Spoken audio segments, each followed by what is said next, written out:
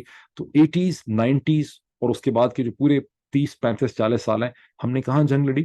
ہم نے کراچی کے اندر لڑی. سو ہم کہاں کہاں جنگ لڑ رہے ہیں؟ فارمر ایسٹ پاکستان, اپنی دھرتی میں, بلوچستان میں, پھر ہم لڑے ہیں کراچی میں, پھر ہم لڑ رہے ہیں سندھ میں. اور اس کے بعد 9/11 کے بعد ہماری پالیسیز کے نتیجے میں ایک ایسی صورتحال پیدا ہو گئی کہ ہم نے اگلی جنگ اس ارسوائل فاٹا میں لڑی جہاں کے ٹرائبلز نے جا کے کشمیر کو آزاد کیا. Look at the irony, look at the contradiction, look at the ظلم و ستم جو ہم اپنے ساتھ کر رہے ہیں. ہم اس فاٹا میں جا کے ہم نے جنگ لڑی, ان ٹرائبلز کے خلاف ہم نے جنگ لڑی جن کے فور فادر نے کشمیر کو آزاد کروایا. اب اس میں رونا شروع کر دوں, میں اس پہ کیا کروں؟ اور اس کے بعد اب ہم جنگ کہاں لڑے؟ پھر ہم نے جنگ مالاکنڈ ڈویژن میں لڑی, پھر ہم نے جنگ سوات میں لڑی, اور اب ISPR کی پریس ریلیز یہ کہتی ہے کہ ہم ان کو چھوڑیں گے. Sir please kindly due respect ہاتھ جوڑ کے آپ سے کہتے ہیں کوئی تھوڑا سا پرسپیکٹو ڈیولپ کریں, کوئی تھوڑا سا پرسپیکٹو ڈیولپ کریں. اب آپ لاہور میں لڑنے لگے ہیں, فیصل آباد میں لڑنے لگے ہیں, گجرانوالہ میں لڑنے لگے ہیں, اسلام آباد میں لڑنے لگے ہیں, پنڈی میں لڑنے لگے ہیں, سوات میں لڑنے لگے ہیں, پشاور میں لڑنے لگے ہیں, مردان میں لڑنے لگے ہیں, دوبارہ سے کراچی میں لڑنے لگے ہیں. کچھ تھوڑا سا پرسپیکٹو تو آؤٹ آف باکس اس میں ڈیولپ کریں کہ یہ چیزیں جا کس طرف رہی ہیں. اور وہ جو دوسرا والا پوائنٹ تھا, پہلا والا پوائنٹ آپ کا بالکل میننگ لیس ہے, اس کو سائڈ پہ رکھیں, کہنے میں کی حد تک ٹھیک ہے. جو ایکچوئل چیز ہے وہ دوسری ہے کہ آپ اس ملک میں پولیٹیکل ریکانسیلیشن کے لیے, پولیٹیکل ڈائلاگ, ریکانسیلیشن اور پولیٹیکل کنسنسس کے لیے اپنی تمام تر انسٹیٹیوشنل طاقت استعمال کریں گے. That is the way forward sir, that is the way forward, there is no other way forward. وہی اس کا وے فارورڈ ہے. آئی ہوپ کہ یہی ایک ڈیولپمنٹ ہے. ہم تو اس میں پازیٹیو چیز دیکھتے ہیں, اسی وجہ سے تھوڑا سا مسکرانے کو دل چاہتا ہے. کیوں اتنا مسکرا رہے ہو, کیا غم ہے جسے چھپا رہے ہو؟